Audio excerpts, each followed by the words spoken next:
Vous savez que ce concours se tient dans le cadre de nos rencontres annuelles du CDHA, qui auront lieu le 19 novembre.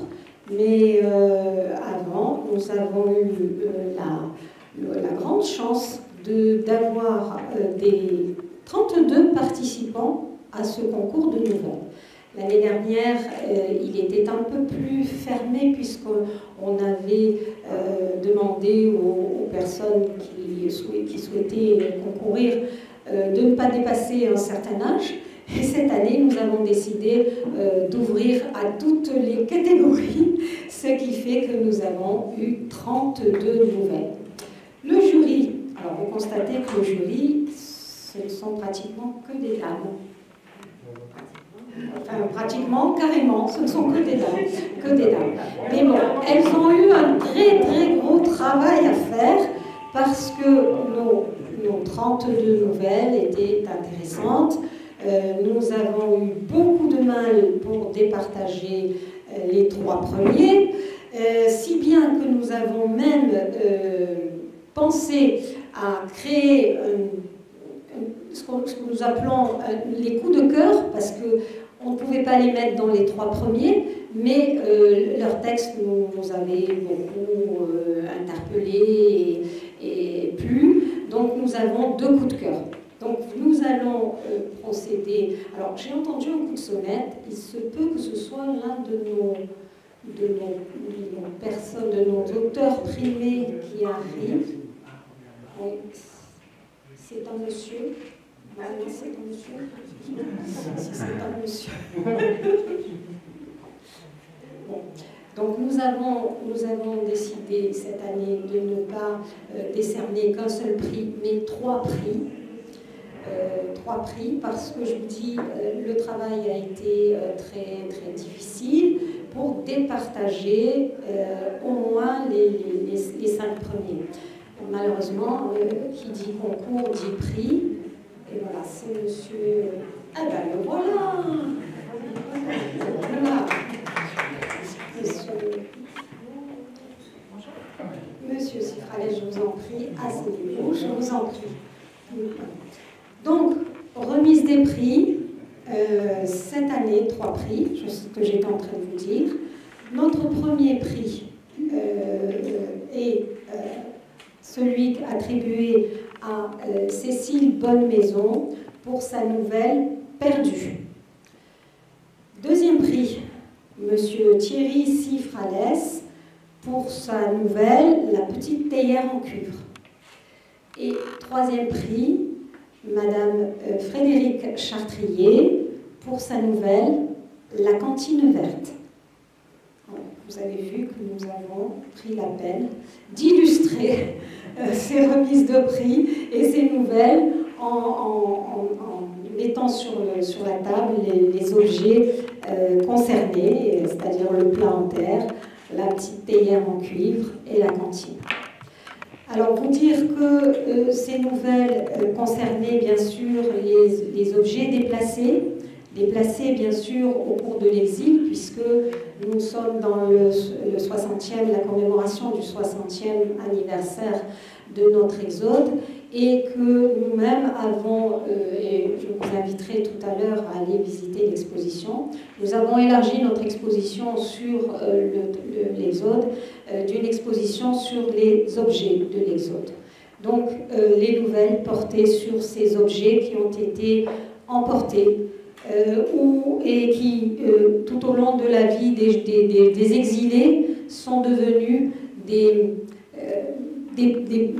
objets qui permettent de revenir là-bas, de retourner sur les lieux de notre enfance. Voilà, donc je vais demander à notre présidente du jury de bien vouloir nous lire la première nouvelle.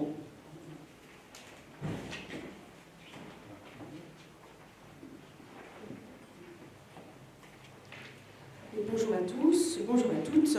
Je suis Nathalie Grange, j'écris sous le nom de Nathalie Dejean-Laousse, Dejean étant le nom de mon premier ancêtre arrivé en Algérie en 1870 et Laousse étant mon nom de femme mariée.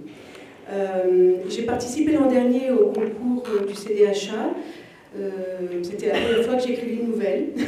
J'ai gagné ce concours et j'ai eu beaucoup de fierté à remporter ce prix, non pas pour ce qu'il représentait au nom de la société, mais pour moi. Ma mère était pied noir. J'ai été baignée toute mon enfance, mon adolescence et ma vie de femme dans l'histoire de l'Algérie. Ce pays que je ne connais pas, ce pays qui est aussi le vôtre, que vous soyez en retransmission YouTube ou dans la salle, ce pays ne vous est pas étranger, pas plus qu'à moi, sauf que quelquefois vous y êtes né, vous y avez vécu, vous y avez souffert. Et moi, je n'ai souffert que de l'Algérie transmise par ma mère et par la famille de ma mère. L'an dernier, le concours tournait autour du thème l'exil en héritage. C'était exactement mon cas. C'est le récit de ma vie.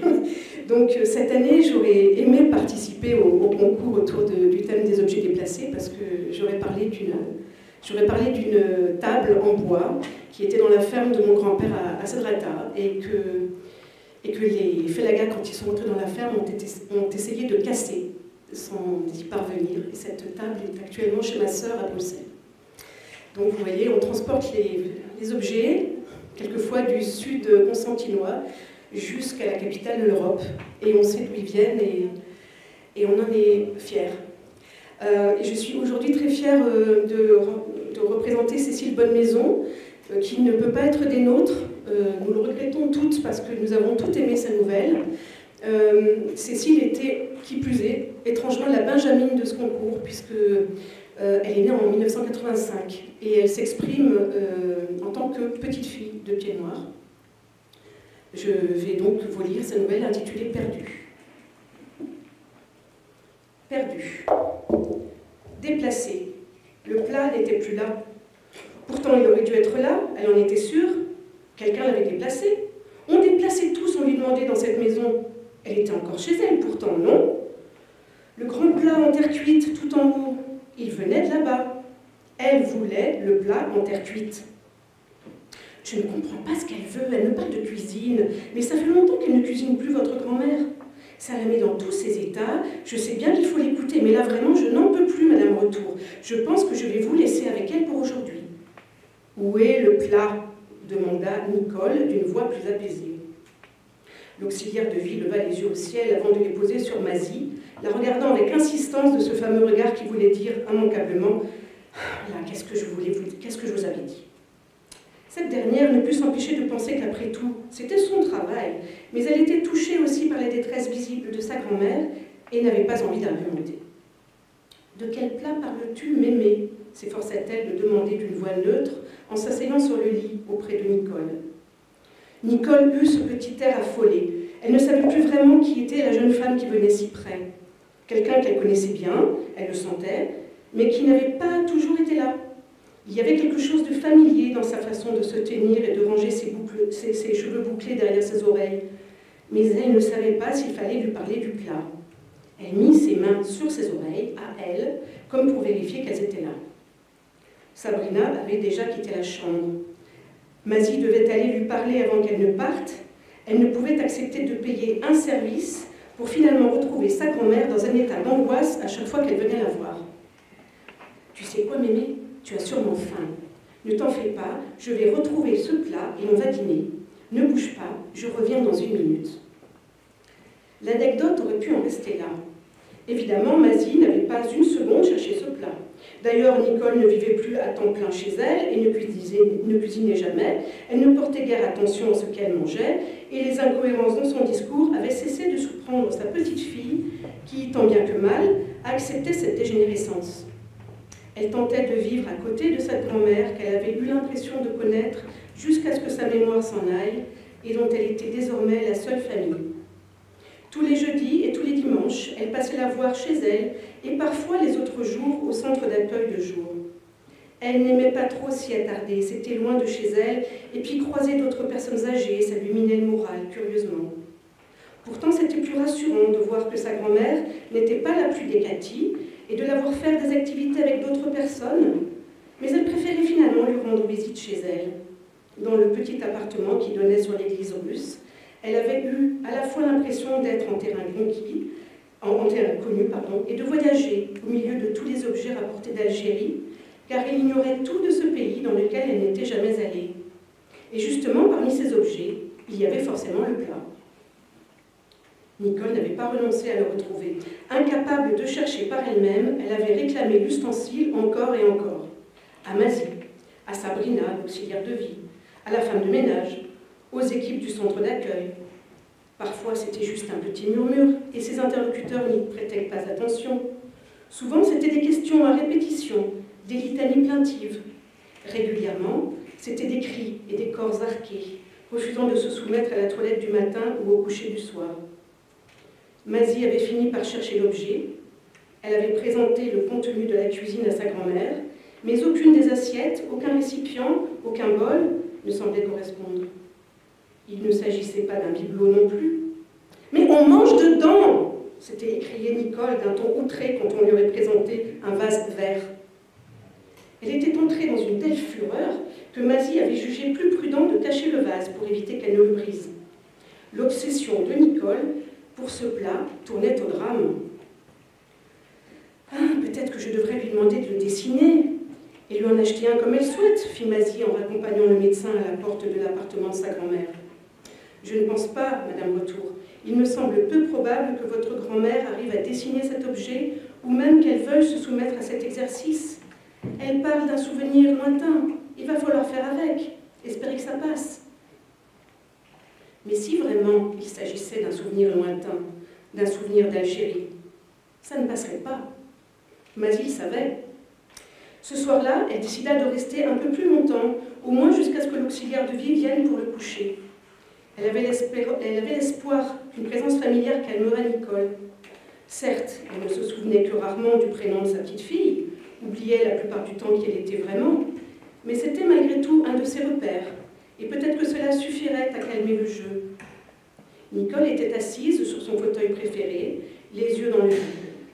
Le soleil niçois inondait le salon, mais la lumière douce de la fin de la journée n'apaisait pas pour autant sa petite fille. C'était un spectacle peu réjouissant.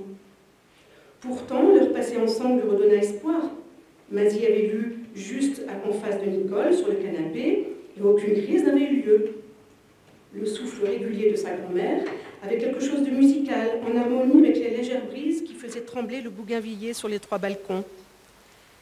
Elle s'apprêtait à quitter l'appartement, rassurée par ce début de soirée paisible et par la présence de Sabrina, quand Nicole leva les yeux tristes sur elle et articula, la voix enrouée de larmes, « On mangeait tous dedans. » Mazie savait qu'elle devait retrouver ce plat. Nicole avait quitté l'Algérie quand elle avait 28 ans. Finalement, la plus grande partie de sa vie s'était déroulée ici, en France, ou plutôt à Nice. Pensait-elle que l'Algérie, c'était la France à l'époque? Et maintenant? Mazie n'aurait pas su le dire. Elle avait toujours entendu parler de l'Algérie, mais comme d'une terre confusément chaude, obscurément lumineuse, vaguement pleine de promesses et de joie de vivre, un métissage parfait de ville et de ruralité, où tous étaient heureux. Les tableaux rapportés de là-bas, scènes de la vie touareg, port d'Alger, Casbah, portraits familiaux, tout comme les Monte Cao ou la Mouna, semblaient corroborer cette version idyllique que Nicole se plaisait à donner de sa vie passée au détour d'une date d'anniversaire ou d'un son entendu par hasard. Mazie se souvenait, elle, d'avoir été excédée par ces récits sans fin et aussi sans attache, qui ne signifiaient pas grand-chose pour elle et la privaient de moments de jeu avec sa grand-mère. Désormais, évidemment, c'était différent. Nicole ne pouvait plus rien livrer de son passé et donc de l'histoire de Mazie. Et cette dernière s'en voulait de ne pas avoir posé de questions, de ne pas avoir pris de notes, de ne pas avoir écouté. Elle s'en voulait d'autant plus que le reste de la famille avait disparu et qu'aujourd'hui, il lui fallait retrouver un objet qui ne lui rappelait rien. Comme l'inventaire de la cuisine et des placards s'était soldé par un échec et qu'il était impossible d'interroger Nicole, elle se rendit à l'évidence, il allait falloir fouiller davantage, notamment dans le grenier, la cave, les papiers en désordre depuis trop longtemps, dans le bureau et même dans la mémoire enfouie des quelques amis qui avaient vécu de près ou de loin les événements. En somme, un travail à mi-chemin entre l'enquête historique et la fouille archéologique pour retrouver un ustensile de cuisine dans le but de calmer une vieille dame dont la tête n'était plus tout à fait ici, si elle l'avait été un jour. Elle profita d'un après-midi où sa grand-mère était au centre pour tenter sa chance parmi les photos, les lettres, les coupures de journaux. Ce n'était pas si difficile, sa grand-mère n'y avait pas touché depuis longtemps et tout était trié. Mais les gros titres parlaient moins de l'Algérie et du départ que de l'arrivée en France, sans détails personnels. Dans certains magazines, Nicole avait découpé des recettes qui lui rappelaient le début de sa vie. Caldero, couscous, frita. Les brochures de l'association Amitié oranaise n'apprirent pas grand-chose à Mazie sur sa grand-mère. Sur les photos en noir et blanc qu'elle put trouver, elle peina à reconnaître les visages de quelques membres de la famille qu'elle avait croisés durant son enfance. Pas de rides sur leurs fronts jeunes et relâchés, quelques sourires timides. Les silhouettes se détachaient sur des bribes de paysages algérois, comme posés là temporairement. Peu de lettres, aucune mention d'un plat familial déplacé jusqu'à Nice, pas de mots. Quelques phrases effacées par le temps, quelques bords déchirés. Il ne restait plus tant d'amis autour de Nicole et Mazie. Et Mazie ne les connaissait pas très bien. Elle décida tout de même de prendre contact avec Gisèle, dont elle savait qu'elle était elle aussi partie au début des années 60. Gisèle aussi vivait seule, mais elle était lucide. Nicole ne cuisinait pas, enfin pas vraiment, remarqua Gisèle. Je sais, Gisèle, ce n'est pas pour en faire usage, répliqua Mazie en faisant tourner son verre de sirop d'orgeat. Mémé ne parle plus que de ça. Elle est triste et affolée. Je me disais, est-ce que ce serait pas un objet qu'elle aurait rapporté d'Algérie? Je ne vois pas. Le visage de Gisèle s'était un instant fermé. Mazie pensa qu'elle avait fait fausse route, qu'elle non plus ne dirait rien. Elle avala nerveusement une gorgée de sirop, mais Gisèle regarda la jeune femme avant d'entrouvrir la bouche. On est partis vite, tous. On n'a pas pris grand-chose. On n'a pas pris toutes nos casseroles. On n'a pas tout déplacé. On a laissé des choses derrière nous. Eh bien ça, Gisèle, je ne le sais pas. Personne ne me l'a jamais raconté. Mazie avait répondu d'un coup, avec une voix étranglée. Elle n'aurait jamais cru qu'elle oserait. Elle ne pensait pas non plus que Gisèle continuerait. Avec ta grand-mère, on n'est pas partis le même jour, on n'a pas pris le même bateau. Mais quand même, on avait discuté de ce qu'on prendrait. Un peu. On ne discutait pas tellement des objets, quoique, reprit-elle après un petit temps. Les objets, c'était ce qu'il allait nous rappeler notre vie d'avant. C'était pas juste pratique, c'était pas juste comme un passeport pour une nouvelle vie. C'était aussi une partie de ce qu'on avait été, qu'on déplaçait jusqu'ici. On ne pouvait pas prendre les gens, on ne pouvait pas prendre nos habitudes, on ne pouvait pas prendre l'air de là-bas, mais la soupière, l'argenterie, les tableaux, les photos, on pouvait. Mais on ne pouvait pas tout prendre, et il fallait faire avec. Il fallait faire vite, enfin... C'est surtout notre futur qu'on a laissé derrière nous, tu vois. C'était pas naturel. Mazie ne savait pas trop quoi répondre. Elle n'était pas proche de Gisèle. Une main posée sur son bras aurait été déplacée. Au moment où elle hésitait tout de même à opérer un rapprochement parce que le bruit des secondes égrenées par l'horloge rendait l'atmosphère trop dense, Gisèle précisa. « Ta grand-mère et ton grand-père, ils ont pris leurs meubles de famille. Tu vois bien, il en reste encore chez elle. Pour ce qui est de la cuisine, non. On s'est adapté, on a profité de tous les machins qu'ils ont inventés au fur et à mesure des années. Et puis, elle ne faisait pas tellement de couscous dans des tepsis ou équivalents. C'est sûr que sa mère, elle avait dû en faire à l'époque, mais je ne me souviens pas d'un plat qu'elle aurait rapporté. » Plus Mazie faisait des recherches sur le passé de Nicole, plus elle se rendait compte qu'elle ignorait toute sa grand-mère. Une part d'elle-même était restée dans l'ombre et plus rien ne semblait certain. Si elle ignorait qui était Nicole, comment pouvait-elle se connaître elle-même? Que portait-elle en elle de pieds noirs? Où étaient logées les cicatrices de cet exil? Dans sa peur de quitter Nice? Dans le travail qu'elle avait choisi, éducatrice auprès des jeunes de l'Ariane? Et si un jour elle décidait d'avoir elle-même des enfants, que resterait-il de cet héritage, maintenant que la mémoire de Nicole s'étiolait comme du sable entre des doigts salés de Méditerranée? Elle coupait consciencieusement les poivrons pour la tchatchouka, enfin pour faire cette recette que sa grand-mère avait toujours présentée comme étant de la tchouchouka, quand elle sentit les larmes lui monter aux yeux.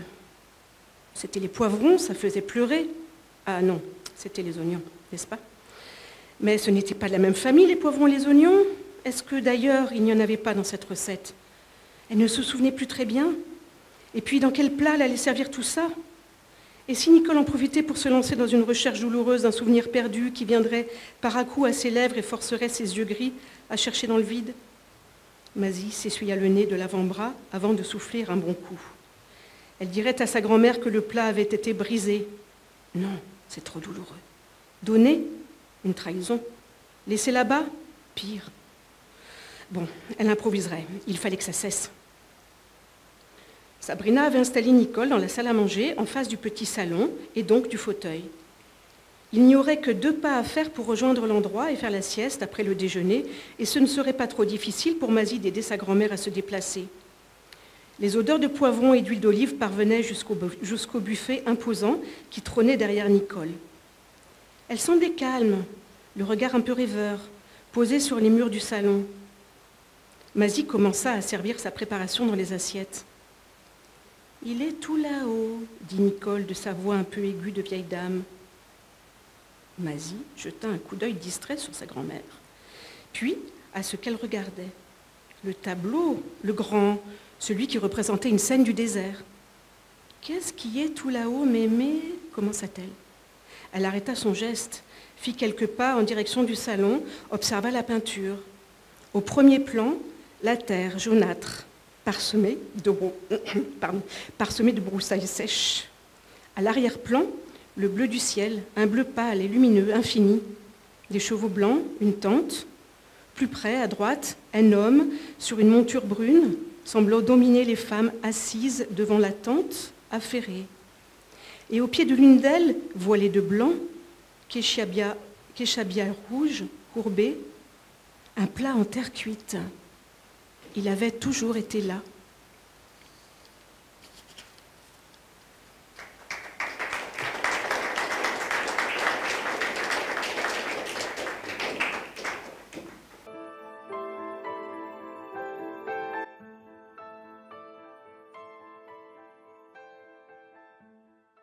Bonjour, je suis Cécile Bonnemaison-Relon et comme je n'ai pas la chance d'être parmi vous aujourd'hui, je fais cette petite vidéo pour que vous rencontriez l'auteur de la nouvelle perdue. Je suis d'origine pied-noire par mon père, qui est né en 1961 à Alger, mais qui n'a jamais connu l'Algérie, puisqu'il est parti tout petit en 1962 avec mes grands-parents et mes arrière-grands-parents d'Algérie. Moi-même, je n'ai jamais eu la chance d'aller en Algérie. Et je n'ai pris conscience de mes origines pieds-noirs que très tardivement. Quand j'étais petite, je pensais naïvement qu'être pied-noir, ça voulait dire avoir les pieds, la voûte plantaire noire. Et je m'interrogeais sur ce terme. Et j'ai mis du temps à comprendre qu'il s'agissait en fait d'une véritable culture, que ce n'était pas dans toutes les familles françaises qu'on dégustait des Monte Cao faits par sa grand-mère, que les grands-parents n'avaient pas toujours cette attitude envers les souvenirs, attitude à la fois pour ma grand-mère très plongée dans le passé, dans la nostalgie d'un paradis perdu, et en même temps pour mon grand-père, au contraire, un certain agacement par rapport à toutes les questions relatives à l'Algérie, et des non-dits, énormément de non-dits.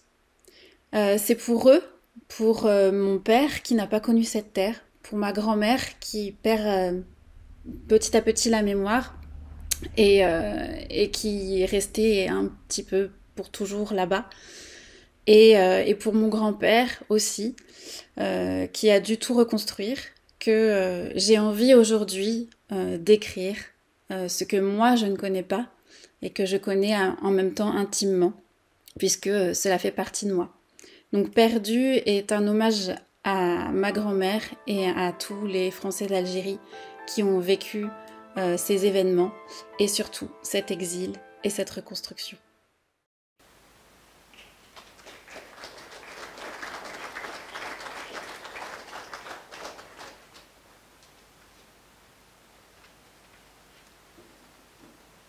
Nous avons remis le 2e prix de ce concours de nouvelles à Monsieur Thierry Siffre-Alès, ici présent. Monsieur Siffre-Alès est né en 1954 à Kenatsa, près de Colombéchar, où la famille de son père gendarme était installée. Par la suite, sa famille vivra plusieurs années dans les Aurès, près de Kenchla et puis à Constantine. Il est rapatrié avec sa famille en 1962. Il n'a depuis pas quitté le Var. Monsieur Siffre-Alès est un juriste de formation et il est également un auteur de romans. Il est un passionné de poésie. Il admire énormément Giono, Camus, Bernanos, Delteil et Pagnol. L'univers de ces personnages se situe entre les Alpes de Haute-Provence et de la Méditerranée. Monsieur Cifrales, faites-nous l'honneur de nous lire votre nouvelle intitulée « La petite théière en cuivre ».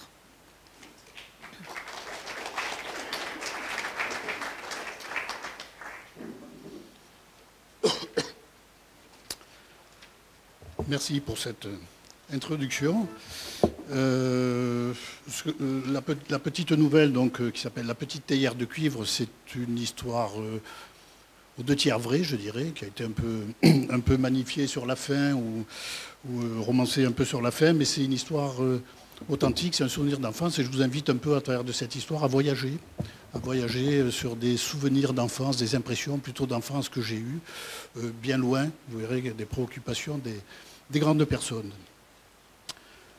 Je suis né des œuvres d'une gerboise et d'un renard des sables, dans ce même Kenatza charbonneux où avait vu le jour Pierre Rabhi, le sage. Un petit Sahraoui, disait affectueusement de moi mon géniteur, alors jeune et fringant fonctionnaire.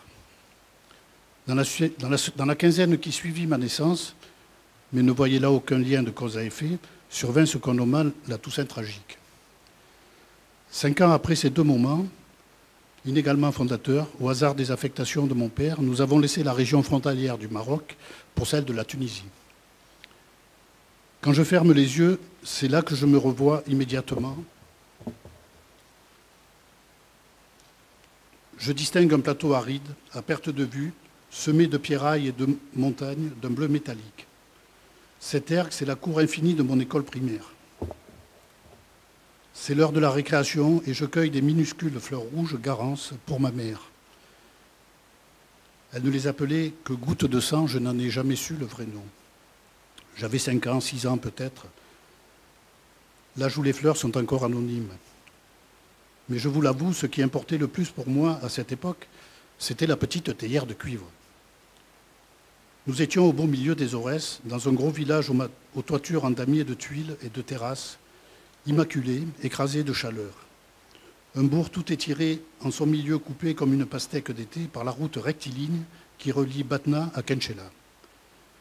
C'était merveille de voir les troupeaux le soir filtrés par la chicane barbelée du poste de garde, rentrer au bercail dans un poudroiement de lumière. Pourtant, toujours présente à mon esprit, seule la petite théière de cuivre comptait.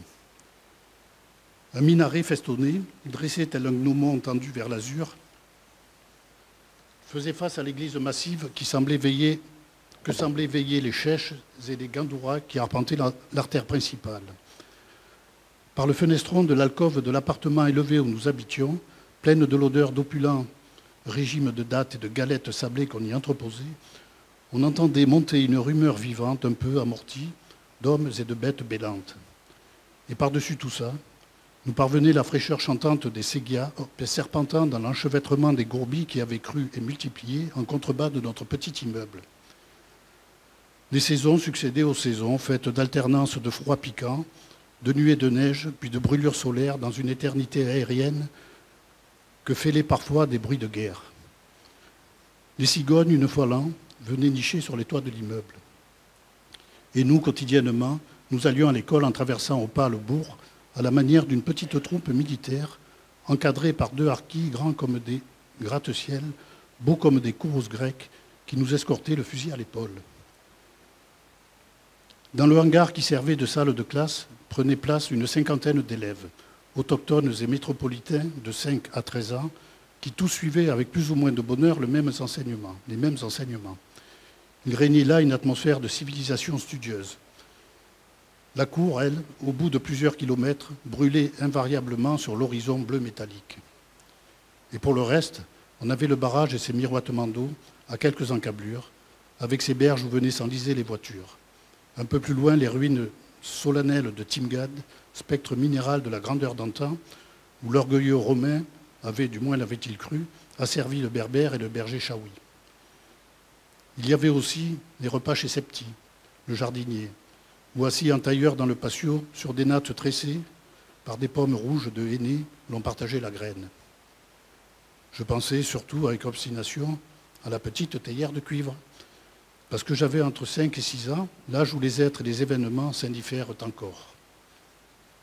Je ne sais pas par quel hasard l'affaire s'enclencha. Vous imaginez aisément qu'aller seul au cœur du village était interdit aux enfants que nous étions. Comment soudain un matin me suis-je trouvé planté devant la vitrine d'un modeste bazar du centre, où trônait bien en évidence, captant mon regard, offert à la concupiscence du chaland, un délicat service à thé en cuivre repoussé, un assortiment savamment ouvragé de motifs mauresques entrelacés. Sur un plateau, l'élégante théière entourée, telle une portée qui viendrait de naître, par 6 petits mazagrans du même métal. Il ne me fallut pas longtemps pour être conquis et pour échafauder opportunément l'idée que cette œuvre d'art avait été créée tout spécialement pour ma mère. Après de longues minutes perdues à méditer devant cette magnifique pièce, je fus vite rattrapé par l'idée frustrante qu'elle puisse être emportée par un client de passage. Je m'enhardis à entrer à l'intérieur du bazar. Le marchand était un arabe corpulent et avenant, entre 2 âges, rubicond de visage, auquel un sourire commercial s'accrochait comme une médaille à la poitrine d'un guerrier. L'ai-je réellement persuadé, au terme d'arguments sans doute aussi naïfs que dérisoires, de conserver à mon seul profit cet admirable ensemble, précisément jusqu'à la fête des mères, fête pour laquelle je lui certifiai que j'en ferais l'acquisition et dont l'échéance approchait de quelques semaines. Toujours est-il que le brave homme s'engagea à la vie, à la mort, appuyant son propos de gestes pleins et déliés à m'en assurer l'exclusivité, et qu'il ferait tout son possible pour que l'affaire aboutisse au mieux de nos intérêts réciproques. Que connaît-on de la pugnacité d'un gosse qui poursuit les certitudes entrevues dans un rêve, ne serait-ce qu'un rêve de gosse? Ce jour-là, je rentrai à la maison bouleversé. En proie à une excitation pareille à celle qu'éprouve celui qui sent qu'il va accomplir une grande œuvre. Bien entendu, je n'avais pas le premier sou vaillant. Mon unique solution était de faire appel à mon père, la seule personne susceptible de trouver l'argent nécessaire à l'achat de la petite théière convoitée et de son attirail. Mais j'avisai aussitôt qu'il était plus prudent d'attendre le moment propice pour l'entreprendre. Durant presque un mois, je passais à plusieurs reprises devant le bazar, où ma vie avait brutalement pris une nouvelle tournure. À chaque fois, le petit service à thé était là, rutilant de tous ses feux dans la vitrine que venait caresser la lumière mielleuse du soleil. Il paraissait me narguer, avec ses petits mazagrans qui dansaient autour de la théière mère. Dehors, des hommes nonchalants, sans le moindre égard pour mon insupportable attente, assis par terre à l'ombre d'arbustes faméliques, continuaient à jouer avec des noyaux de dattes sur des carrés mystérieux tracés à même le sol. Des ânes remontant les rues au trot saccadé des vieux films muets, absorbés dans d'obscures pensées, passaient, sans m'octroyer la moindre œillade compatissante. Les femmes, quant à elles, vaquant à leurs tâches quotidiennes avec une invincible lenteur, porteuses de cruches ou de couffins, me gratifiaient d'indifférence. Tous ignoraient superbement l'enjeu qui me taraudait. À l'occasion, le marchand à la face de terre cuite, qui lui seul me reconnaissait, me décochait de loin un sourire indéchiffrable, aussi blanc que les toitures du village. Moi, j'y disais « Sois tranquille, je veille au grain », et cela me rassénérait. Car le temps prenait son temps. Un sable sans fin, sans doute apporté par le sirocco, s'écoulait péniblement dans le sablier invisible de mon étroit cerveau juvénile, étranglant la course normale des heures. Chez les enfants, le sentiment d'impatience est plus fort que celui de la mort. Dieu, ce printemps-là, que la fête des mères fut longue à venir. À quelques jours de cette fête tant attendue, j'affrontai mon père pour lui confier mon plus secret espoir. Le bon paternel comprit rapidement l'insondable abîme dans lequel ce secret m'avait plongé. Il me prit par la main, nous nous rendîmes au bazar. C'est avec une fierté indicible que je revins triomphant à la maison, le petit service à thé emballé sous le bras. Il était aussi lourd que mon cœur était léger. Et ma joie fut sans doute supérieure à celle de ma mère quand elle ouvrit le cadeau. Presque 2 années passèrent. Le petit service à thé en cuivre repoussé nous suivit à Constantine, où nous demeurâmes une poignée de mois, brève comme une poignée de mai, une poignée d'adieu. J'y ai connu l'école à l'étrange cour grillagée suspendue sur la gorge du Rumel. J'y ai un peu appris l'arabe et son artistique graphie, tellement retorse qu'elle s'écrit à l'envers. J'ai ressenti, malgré mon jeune âge, ou plutôt pressenti, l'épilogue des temps heureux et l'avènement de quelque chose d'infiniment douloureux qui me dépassait. Qu'est-il advenu du gentil Septi, le jardinier à l'immovible calot vissé sur la tête, et de mon instituteur à la Simca P60 au bleu ciel, qui faisait l'admiration des villageois, et de ce jeune Constantinois, professeur d'arabe à costume impeccable, au teint lisse et ambré, couleur de feuilles d'automne. Les cigognes font-elles toujours escale sur les toits de mon immeuble? Que sont devenues enfin mes jolies fleurs, ces gouttes de sang, les bien nommées? Comment ne pas penser qu'elles furent tragiquement répandues par l'histoire sur l'immensité de cette terre tant convoitée? Le petit service athée a traversé la mer, embarqué lui aussi dans les bagages de la famille à Philippeville, par un de ces matins lumineux d'Algérie. Mes parents ne s'en sont jamais séparés. Il est resté posé un demi-siècle durant sur le guéridon en bas du salon. Aujourd'hui, il est là, devant moi, comme un témoin mélancolique. Depuis cette rive nord de la Méditerranée où je vis, je mets parfois mon nez au sud, je hume les embruns venus de l'autre rive, j'interroge ma mémoire aussi loin que mon regard peut porter. Et quand je lustre la théière en cuivre, comme Aladin sa lampe, le génie de mon enfance s'éveille à nouveau. Merci.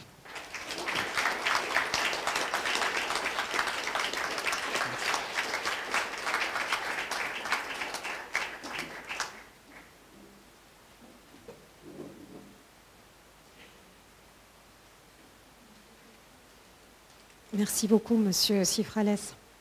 La petite théière, est-ce qu'elle ressemblait un peu à ça? Elle était un peu plus rouge.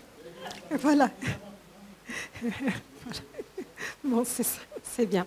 Donc, notre troisième prix, nous l'avons attribué à Madame Frédérique Chartrier pour sa nouvelle « La cantine verte ». Nous allons faire connaissance avec Madame Chartrier.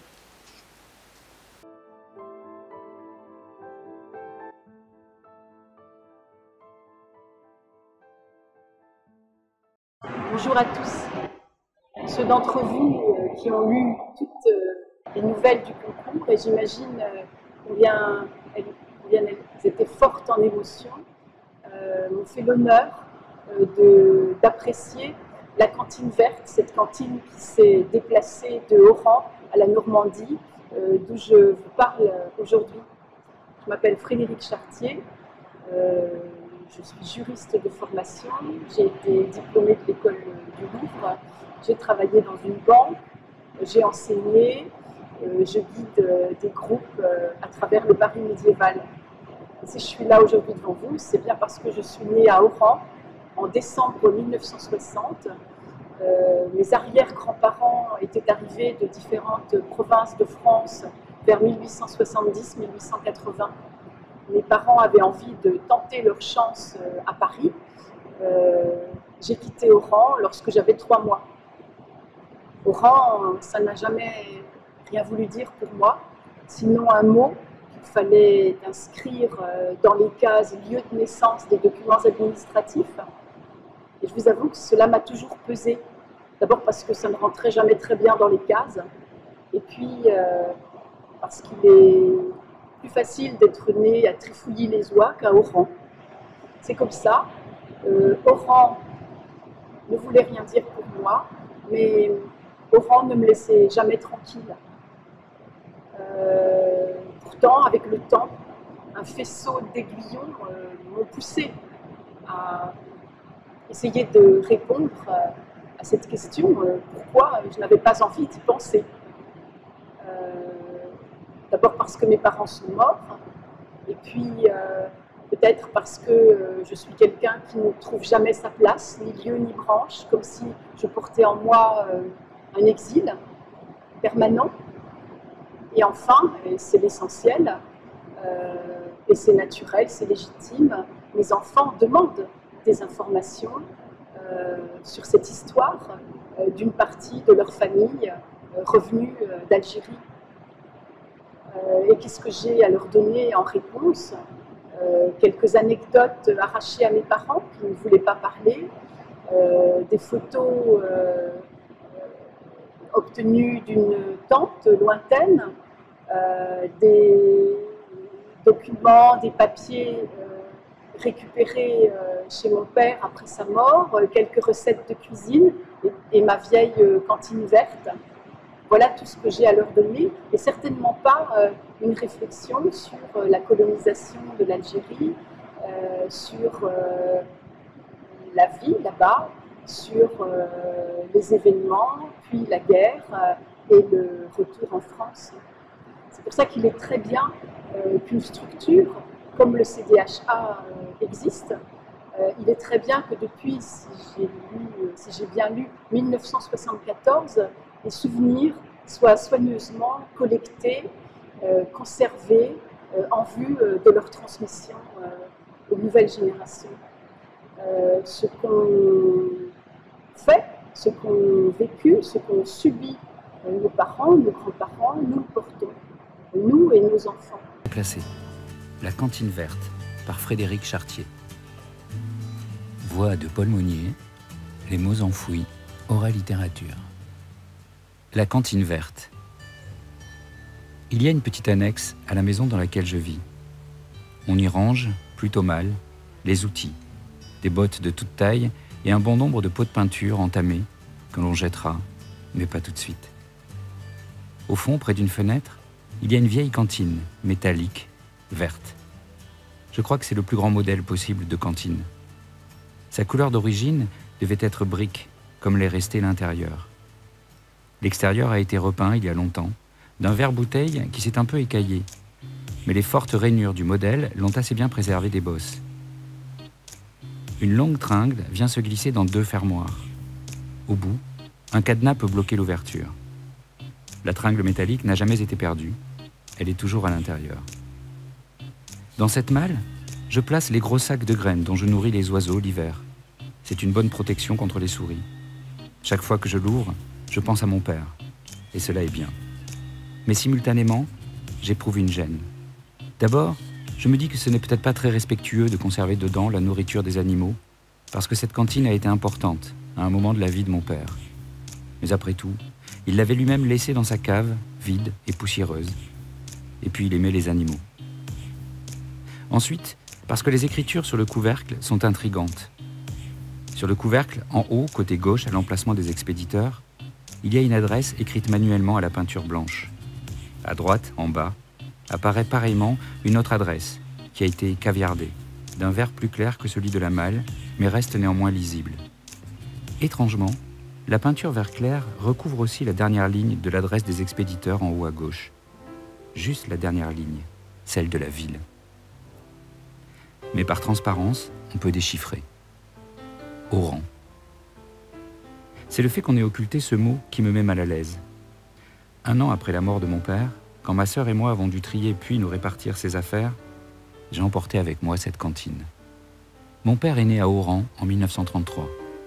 Son père aimait les chevaux et avait une entreprise de transport à cheval qui fit faillite. Il avait été spahi pendant 7 ans. Il sautait sur un cheval au trot et pouvait rester debout sur sa croupe. La mère de mon père, divorcée et remariée avec mon grand-père, tenait sa maisonnée de 5 enfants, dont 3 du précédent mariage. Mon père était le dernier. Elle tenait, en maîtresse femme, les cordons de la bourse et faisait fermenter sa choucroute dans un tonneau. La génération d'avant était venue, pour ce que j'en sais, d'Alsace et du Massif central. Je crois qu'ils ont habité les quartiers de Choupeau et Eckmoul, puisque ces noms me disent quelque chose. Ils ont été aisés, puis pauvres, après la faillite. Ils ont possédé une voiture, une maison, beaucoup de chevaux, puis rien. Mon père n'a connu que la période pauvre. Il se souvenait de ses copains avec qui il jouait dans la rue et avec lesquels il avait appris l'espagnol et l'arabe. Il se battait beaucoup, il était fier. Il m'a raconté la honte qu'il avait d'avoir honte de porter la gamelle à son père, vieilli, devenu veilleur de nuit pour nourrir la famille. Il m'a raconté qu'il en voulait à son frère aîné d'amener des camarades de régiment. Ils seront de l'armée de Lattre au moment du débarquement de Provence, manger à la maison alors qu'il y avait si peu de nourriture. Il était bon à l'école, mais à la fin de la 6e, il a décidé, contre l'avis de ses parents, d'aller travailler et jusqu'à ses fiançailles, il a remis l'intégralité de ses salaires à sa mère. Il a été apprenti. Il a fait plusieurs métiers que je ne connais pas. Je sais qu'il est allé vendre des réfrigérateurs dans le bled, qu'on peut s'y risquer à cause des attentats. Il a suivi des cours du soir pour changer de métier et mieux gagner sa vie. Il a fait son service militaire. C'est avec son pactage qu'il a reçu cette cantine verte, je crois. Mon père a été rappelé dans la foulée. C'était la guerre d'Algérie. Il a été, entre autres, dans la 207e compagnie rurale. Je sais qu'il a été caporal, un caporal avec 4 hommes. Je sais qu'il échangeait sa ration de cigarettes contre celle de chocolat. Je sais qu'il écrivait des lettres d'amour pour rendre service à d'autres soldats, dont un s'est marié grâce aux lettres de mon père. Je sais qu'il a plusieurs fois fait le mur pour aller voir ma mère à Oran, et en a été puni une fois. J'ai su, 1 an avant sa mort, parce que sa sœur Marie-Jeanne lui a envoyé le document, que le 2 mai 1956, il a été cité à l'ordre de la division militaire d'Oran, parce que mon père, je cite, « au mépris du danger immédiat et certain, a relevé en terrain découvert un sous-officier grièvement blessé, donnant l'exemple d'un très grand courage et d'un magnifique sang-froid. » Je crois que mon père a décidé, enfant, qu'il ne voulait pas des chemins tout tracés. Plusieurs fois, il a dit non. Non, il ne continuerait pas l'école alors que l'argent manquait à la maison. Non, il ne ferait pas sa communion parce qu'à l'église, on disait des âneries. Non, il ne resterait pas à végéter apprenti à l'arsenal. Non, il n'irait pas chercher ses médailles militaires. Non, il n'attendrait pas que l'histoire parle. En janvier 1961, mon père est parti pour Paris. Le lendemain de son arrivée, il avait un travail. Le patron de mon père s'appelait Agnower et tenait un gros magasin de camping en face du Bataclan. Il avait un matricule tatoué sur le bras. Il a été bien avec mon père. Il l'a embauché pour faire les livraisons, puis lui a confié la vente et même la comptabilité de son affaire. Ça ne serait plus possible aujourd'hui. Un des collègues de mon père lui a sous-loué un petit appartement rue Oberkampf dans le 12e arrondissement. Cela a permis à ma mère d'arriver à Paris avec le bébé de 3 mois que j'étais. Mon père a été surpris parce que, quand elle est descendue de l'avion, j'étais dans les bras du garde du corps du maire d'Oran qui voyageait en même temps qu'elle. La cantine verte arriverait plus tard. Remplie du peu d'affaires que possédaient mes parents, elle avait pris un bateau. En haut à gauche était l'adresse de mes parents à Oran, rue Albert Ier, ou plutôt celle des parents de ma mère qui les hébergeaient.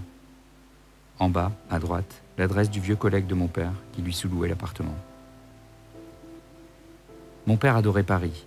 En livrant ses marchandises, il en avait vite connu les quartiers et le dimanche, quand il faisait beau, il partait avec ma mère et moi pique-niquer au bois de Vincennes. On leur avait prêté un grand landau qui leur fut vite volé. Après mai 1962, ce fut le branle-bas de combat. Toute la famille est arrivée, presque en même temps. Les frères, les sœurs, leurs jeunes enfants. La mère de mon père présentait des signes de sénilité à Oran, mais le choc du rapatriement avait accéléré les ravages de sa maladie d'Alzheimer.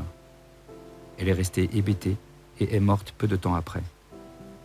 Mon grand-père en fut si triste et anéanti qu'il resta couché sans vouloir ni manger ni se lever pendant 1 semaine. Il était hébergé avec la sœur de mon père et sa famille dans une salle d'une caserne désaffectée à Versailles. Il n'y avait pas de chauffage, pas de sanitaire, encore moins de cuisine. Il fallait aller pour ça à l'autre bout du bâtiment aux vitres cassées. Mes parents, dans leur nouveau 2 pièces, rue Montgalet, avaient accueilli la mère de ma mère, cancéreuse en phase terminale. Le plus jeune frère de ma mère habitait aussi avec eux.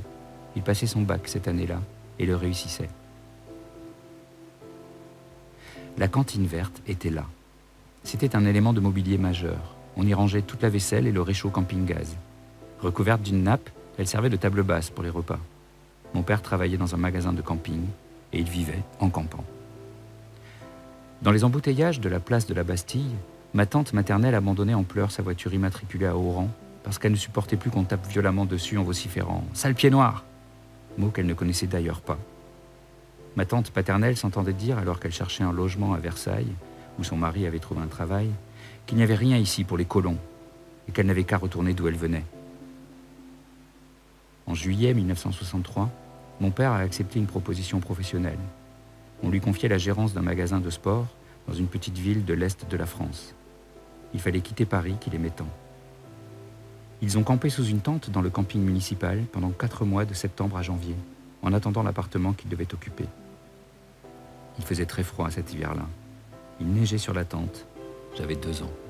Je ne sais pas quand on a caviardé le mot Oran sur le couvercle de la cantine verte, ni qui l'a fait. Ma mère est morte, mon père est mort, je ne le saurai jamais. Mais j'imagine que c'est pour ce déménagement depuis la rue Montgalet à Paris, vers la petite ville de province, que mon père a recouvert le nom de sa ville d'origine à la peinture verte. J'imagine qu'il ne voulait pas que les déménageurs le lisent. J'imagine qu'il ne voulait pas que, dans cette petite ville où il allait désormais vivre jusqu'à sa mort, on sache d'où il venait. J'imagine que dans cette petite ville, avec ses préjugés et ses ragots, et où il allait être commerçant, il voulait ne pas laisser prise à l'hostilité. J'imagine que mon père avait acheté un pinceau, l'avait trempé dans une peinture verte un peu trop claire par rapport à celle de la cantine, et il avait recouvert le mot « Oran ». Il n'a jamais parlé ni d'Oran, ni de l'Algérie à la maison. Il a dit qu'il aimait l'herbe verte et les vaches qui broutent. Il a dit qu'il n'aimait ni le soleil, ni la mer. Il n'y avait aucun objet ou photo de cette période que j'aurais pu trouver. Il y avait la cantine verte. Je connaissais bien cette cantine verte depuis toute petite. Je l'avais toujours vue. Elle avait été dans le grenier, puis dans la cave. Mais c'est seulement après la mort de mon père, l'ayant rapportée chez moi et la nettoyant, que le caviardage m'est apparu. J'ai été surprise de cette découverte et dérangée. Pourquoi mon père n'avait-il pas assumé? Je viens d'Oran, et alors?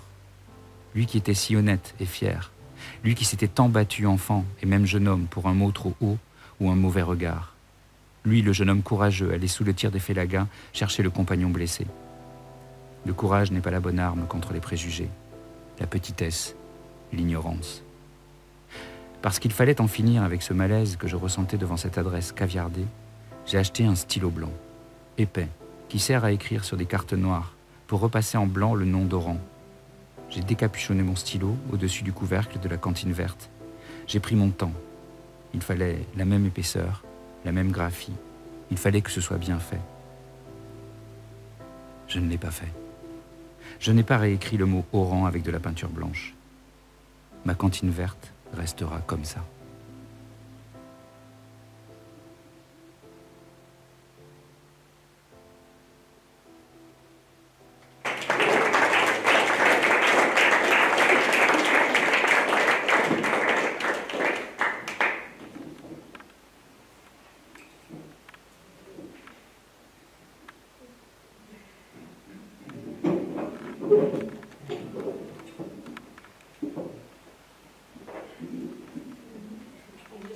J'espère que vous comprenez tous à quel point il a été difficile pour nous de faire le tri entre les nouvelles qui nous ont été adressées.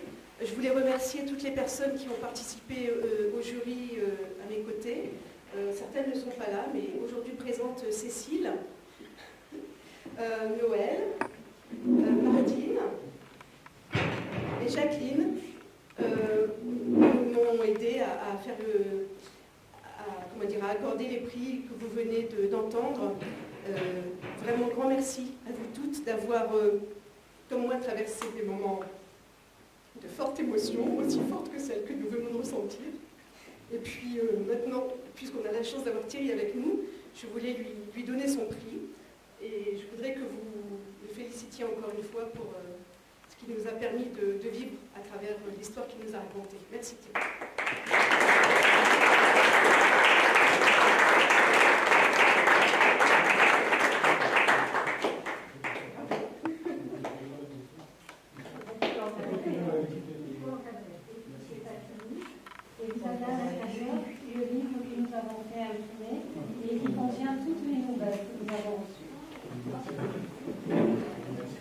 Alors, ce n'est pas fini, parce que, comme je vous le disais tout à l'heure, nous avons eu beaucoup de mal à départager les nouvelles, et nous avons beaucoup hésité à faire entrer dans le trio des prix les deux autres nouvelles qui nous tenaient à cœur.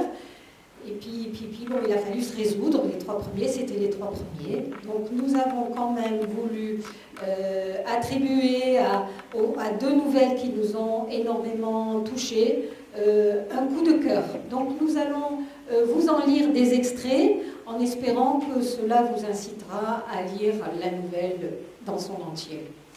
Jacqueline, alors ces deux nouvelles, ce sont La baleine et Le chapelet de l'Exode. Donc Jacqueline va vous lire des extraits de La baleine.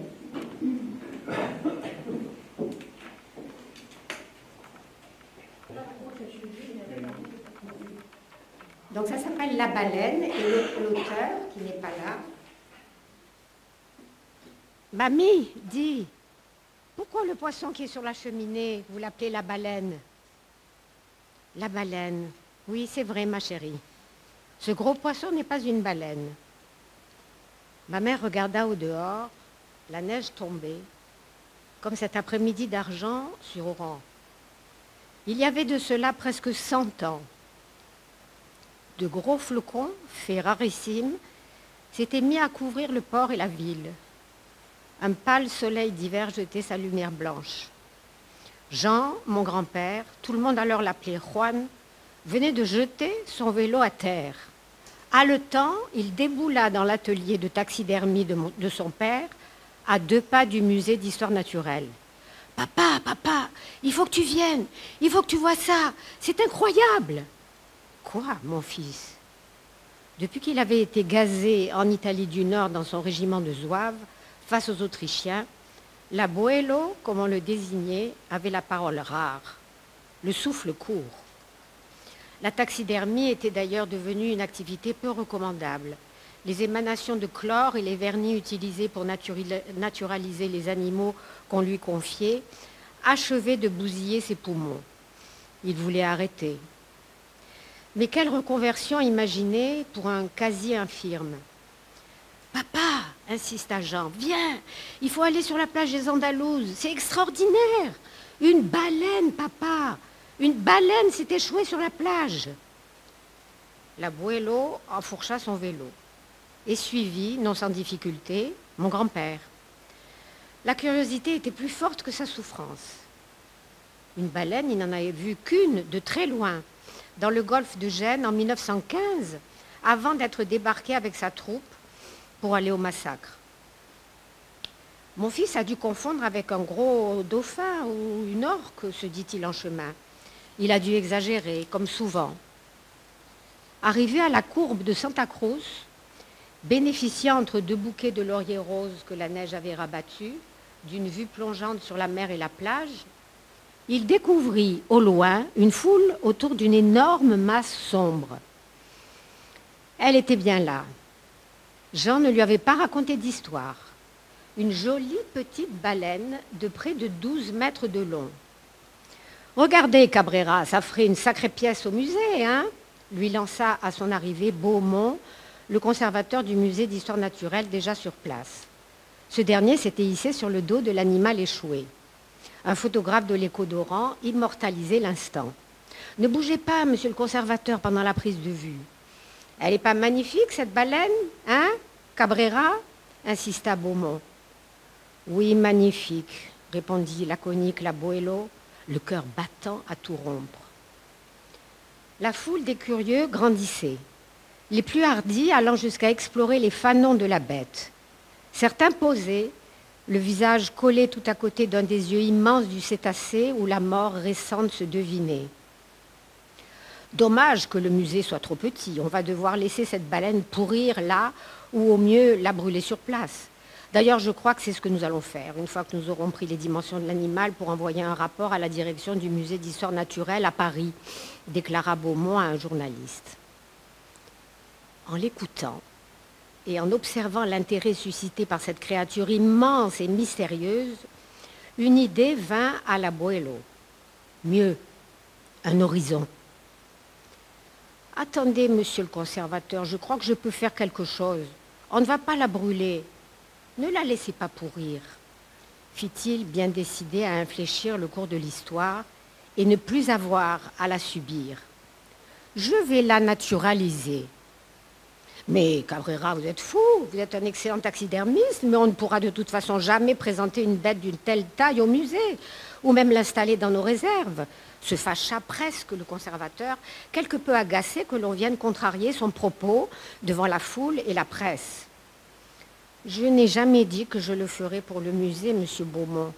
Je vais la naturaliser pour moi, cette baleine. » Beaumont le regarda, amusé et dubitatif, lâchant. « Eh bien, si ça vous chante, Cabrera, il fallait agir, et vite. L'abuelo le savait mieux que quiconque. Sa vie future allait dépendre des quelques heures qui suivaient. « Juan, va chez ton oncle Antoine. Demande-lui d'aller chez Fauza pour m'acheter tout ce qu'il peut de bitume naturel. On est dimanche, mais Fauza ouvrira à Antoine. Et dis-lui de me rejoindre ici. » Le soleil déclinait déjà. Le temps était froid, ralentissant de fait la décomposition de la baleine. La nuit presque tombée, la foule s'était évaporée. L'abuelo, en attendant l'oncle Antoine, chassait les mouettes et goélands voraces, attirés par la gigantesque et appétissante carcasse. « Qu'est-ce que c'est que cette histoire? Tu m'as fait acheter tout le bitume de chez Faouza ?» l'apostropha Antoine en arrivant sur la plage. « Regarde-la, cette baleine, Antoine, » fit l'abuelo. « Regarde-la bien. C'est un cadeau de la Vierge de la Mer. Cette baleine, c'est ma chance. C'est ce que j'attendais. Qu'est-ce que tu vas en faire? La vendre? Non, pas la vendre. La montrer. La montrer à des gens qui seront prêts à payer pour la voir. » L'oncle Antoine la dévisagea un instant. Sans dire un mot, il fit volte-face et courut vers la route où était garée la camionnette de Faouza, le grossiste fournisseur de bitume. « Je te ramène les bidons, ne bouge pas !» Une demi-heure plus tard, seule la lune éclairait désormais la plage. « Antoine, on va devoir aller vite, ne pas dormir. Il nous faut entièrement vider cette baleine, la badigeonner de bitume à l'intérieur et la vernir à l'extérieur. Alors seulement on pourra l'emmener. « Estás loco !» réagit en espagnol Antoine, comme il le faisait à chaque fois dans une situation tendue. « Non, todo está bien. Todo está bien, hermano. Ramène tout le monde, Trinité, les enfants, les voisins s'ils peuvent. Il me faut des torches, des cordes, mes instruments. Ramène aussi à manger et à boire. Surtout du kawa. » C'est ainsi que l'abuelo, galvanisé, et ses proches entamèrent la plus incroyable naturalisation d'animal qui soit. La bouche du cétacé était maintenant maintenue grande ouverte par des piquets. Nouveau Jonas, l'abuelo rentrait dans la baleine pour la vider, tel un mineur en train d'extraire du charbon dans son boyau. Cela dura des heures, dans une odeur épouvantable. Cette nuit-là, un grand feu était allumé en permanence sur la plage des Andalouses. On y jetait les abats monstrueux. Les enfants chassaient les charognards, les hommes allaient et venaient dans les entrailles de l'animal. Tout ce petit monde faisait penser à une bande de naufrageurs affairés à dépouiller leurs victimes. Au petit matin, la voix de l'abuelo résonnait dans la carcasse, désormais vide, de la bête échouée. La deuxième étape pouvait commencer. On lit la deuxième étape? Non, on s'arrête. Voilà, c'est formidable. Hein?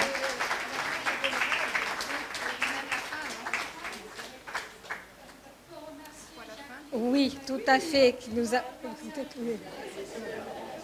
Et puis, si vous vous rappelez bien, c'est qu'au départ de la nouvelle, il y a un enfant qui demande à sa grand-mère qu'est-ce que c'est ce poisson en verre de Murano sur la commode. Donc vous avez vu que la baleine, ça rétrécit à la cuisson. Hein, voilà.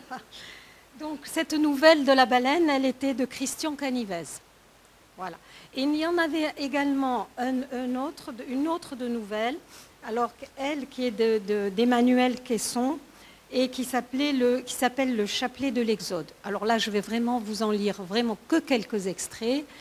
C'est un très beau texte. C'est un jeune homme qui raconte son départ d'Oran le 6 juillet et qui a pu jeter dans sa valise un chapelet.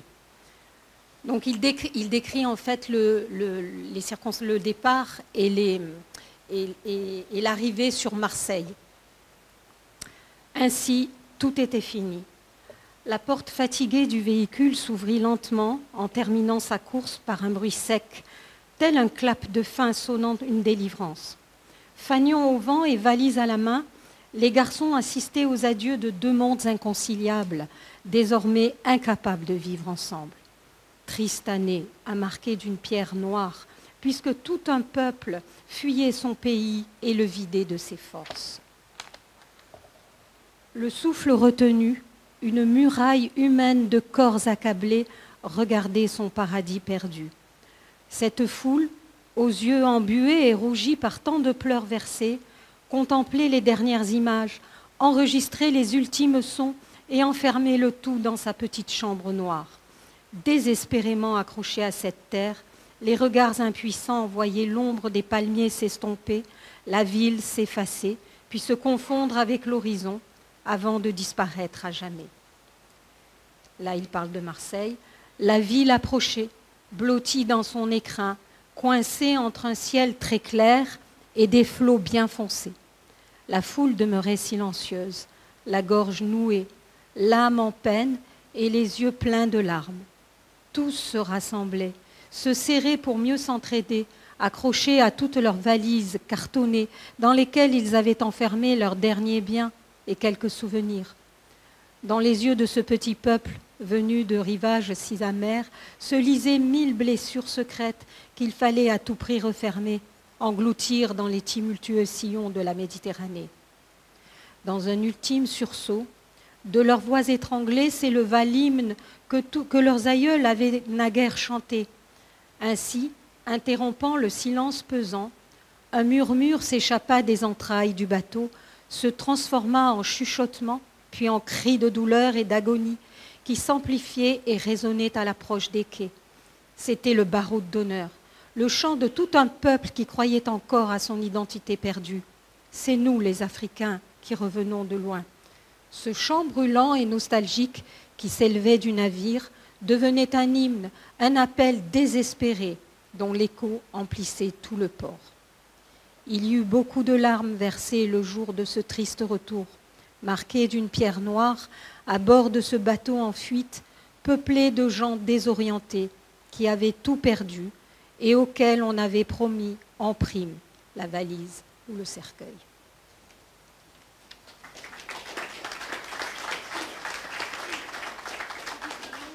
Oui, je l'ai dit. Et puisque nous avons la chance d'avoir parmi nous Karine Contreras, qui a également participé à notre concours, nous allons lui demander de nous lire un de ses poèmes. Karine, je vous en prie, venez au pupitre.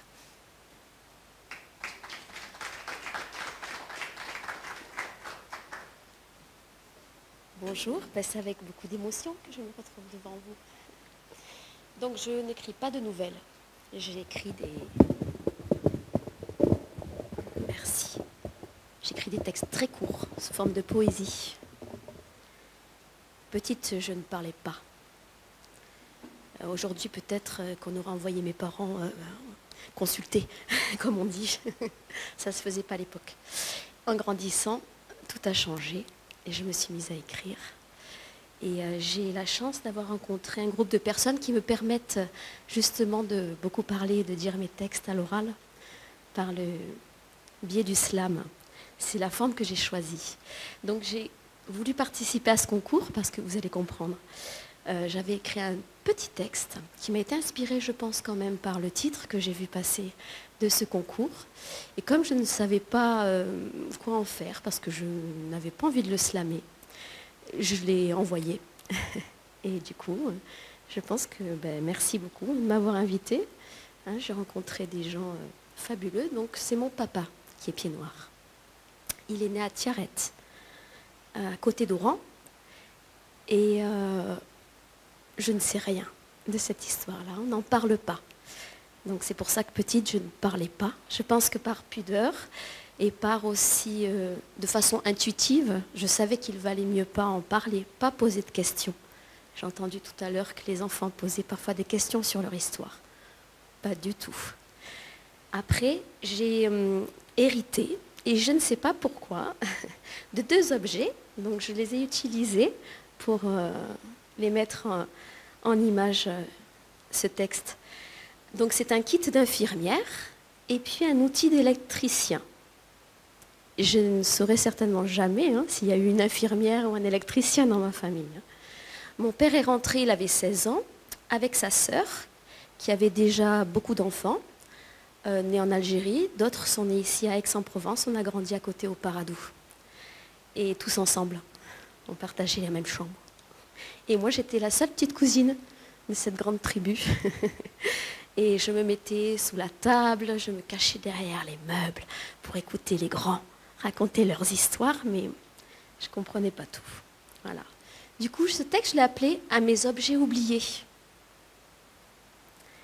Pourquoi les conserver, tous ces objets? Ils sont le souvenir de tout ce que l'on veut oublier. Rien qu'à y penser, je pleure. Ils m'attirent par leur histoire, mais en même temps, je me meurs de savoir la vérité. Je préfère qu'elle reste cachée. D'ailleurs, personne n'en parle. À table, tous se regardent, se réjouissent d'être là, et nul ne pleure. Non, ça, chacun le fait dans son coin, histoire que personne ne meure. Beaucoup trop sont déjà partis. Aujourd'hui, tout le monde sourit, partage le repas, se rappelle un peu le goût de là-bas, mais pas trop. Ça fait mal les souvenirs. Parfois, on sent qu'ils sont de trop et qu'ils existent pour nous envahir. Alors, on les laisse sur le côté. Mais pas trop longtemps. Nous sommes les naufragés qui avons gardé quelques objets. Pas juste pour les sentiments, non, mais pour l'identité. Celle qui fait que notre être continue de briller. Une puissance qui nous pénètre alors qu'on n'avait rien demandé. C'est le poids de nos ancêtres qui pèse parfois bien plus que tous ces objets qui jouent souvent les maîtres et trônent sur nos buffets. Ils sont les témoins de notre longanimité, seigneurs sans besoin, leur richesse, savoir rester discret. J'écris ce texte la trouille au ventre, la larme aux yeux, car ils souffrent tant de leur vécu, mes aïeux, que je le ressens sans même pouvoir leur prononcer mon ressenti déchu. Personne n'exprime, chacun gère dans son coin. Suis-je personne ou chacun? Ou est-ce qu'en prime, je risque un chagrin? Peu importe, mieux vaut rester muet, ne pas ouvrir la porte, surtout, chut, ne pas parler. C'est mieux pour tout le monde. Et ainsi, la terre reste ronde.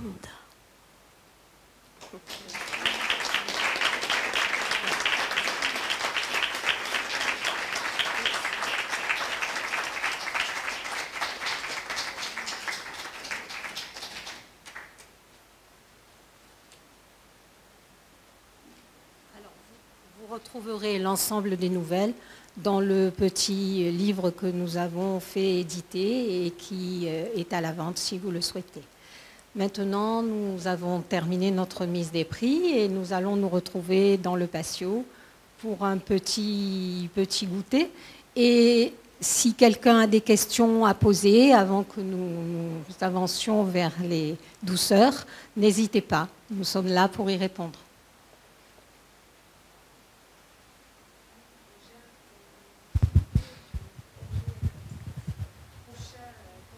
Alors le prochain concours, laissez-nous terminer celui de cette année, puisque ce concours de nouvelles, vous le savez, est lié aux rencontres annuelles du CDHA et du G2T, et que les prochaines rencontres auront lieu en novembre. Donc nous avons suffisamment de travail avec la préparation des rencontres de 2022. Nous en reparlerons un petit peu plus tard, si vous le voulez bien. D'accord. Plus de questions, pas de questions. Ce qu'on peut dire, Martine, c'est qu'il y aura un concours en 2023 aussi. Ça, c'est certain, puisque c'est lié à l'objectif. Voilà, l'objectif, c'est d'en faire un chaque année, avec effectivement un thème différent chaque année. S'il y a un thème auquel vous pensez, notamment les auteurs, vous êtes les bienvenus pour faire des propositions, puisque on est un petit groupe de travail. Le groupe de travail de la transmission, c'est ça le GAT, qui réunit des enfants, des petits-enfants, c'est-à-dire ceux qui sont nés après 68. Comme vous l'avez vu, on se sent tous aussi concernés et impliqués. Et donc on se réunit tous les mois, le soir, à 19h. C'est 19h-20h, ça dure en général 41 minutes. Ça tchatche. On aime bien tchatcher. Certains, à distance, oui, on a des spécialistes de la Kenya, mais malheureusement, on est à distance. Donc voilà, mais s'il y a des thèmes qui nous sont passés par la tête cet après-midi, on sera ravis aussi de bénéficier de vos propositions. Et je tenais vraiment à remercier tous les auteurs, même ceux qui n'ont pas été vus et cités, parce que ça fait vraiment chaud au cœur de voir finalement l'envie de certains transmettre, hein, puisque ces nouvelles, c'est aussi une façon de transmettre, et c'est une façon de conserver aussi, puisqu'on est ici dans un lieu de conservation, dans un conservatoire, c'est aussi une façon de conserver ces mémoires, ces souvenirs de famille, de notre culture. Merci à tous.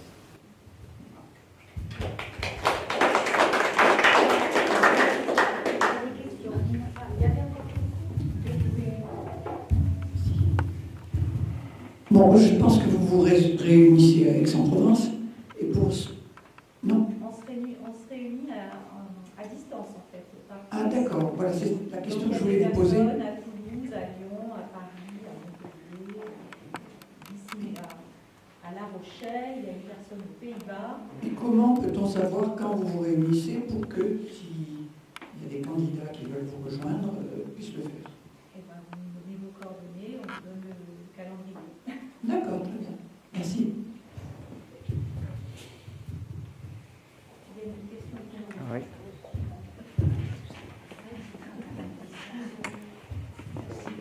Bonjour, c'était très émouvant. On a essuyé les plus petites larmes. Je voulais savoir, est-ce qu'il y a des fois un tel sur ceux qui étaient tout petits? Moi, je suis de 55, donc j'avais 7 ans. Donc ceux de cette génération-là, parce que ni trop petits, ni grands, donc on est entre les deux, on arrive, on comprend rien, évidemment. Et puis, on essaie de comprendre, c'est tabou, il ne faut pas en parler. Voilà, je rejoins un petit peu ce que j'ai entendu. Donc, est-ce qu'il y a d'autres thématiques là-dessus, quelquefois, voilà. Par rapport à cette tranche d'âge, on n'est pas bébé, mais on n'est pas ado. Mon frère était ado, moi j'avais 7 ans. En juin 62, j'ai eu 7 ans. Et boum, voilà, donc voilà, cette petite période-là, cette génération-là, est-ce qu'il y en a d'autres ou pas? Alors, il y a certainement, effectivement, beaucoup de personnes qui sont entre deux, hein, puisque nées juste avant 62 et épanées après 62. Alors, pour ces personnes-là, c'est vrai que soit l'histoire familiale le permet et on est dans la transmission directe, soit l'histoire familiale ne le permet pas et on est dans le silence. Et pour ces personnes-là, alors bien sûr, le groupe G2T est là, et ce ne sont pas forcément j'allais dire des perdants de l'année, hein,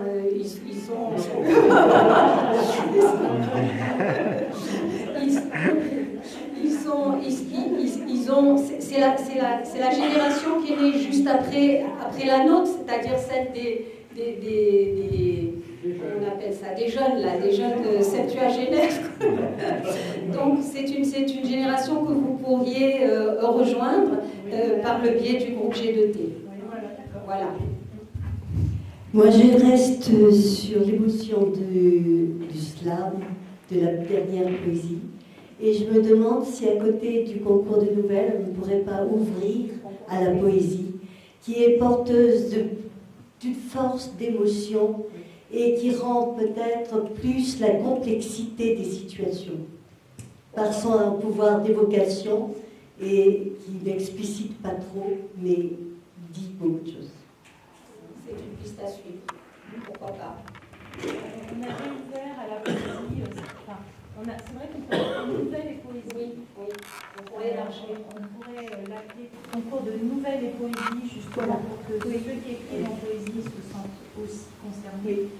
Et cette année, on avait vraiment insisté dans le lancement du concours pour que toutes les formes d'écriture soient présentes, parce que ça peut être du fantastique, ça peut être de la poésie, de façon à élargir justement les modes d'expression et de transmettre aussi d'autres choses. Mais c'est vrai que ça pourrait être une bonne idée d'écrire vraiment nouvelles et poésie.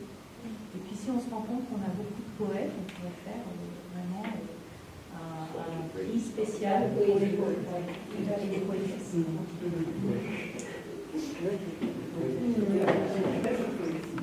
Dernière petite question.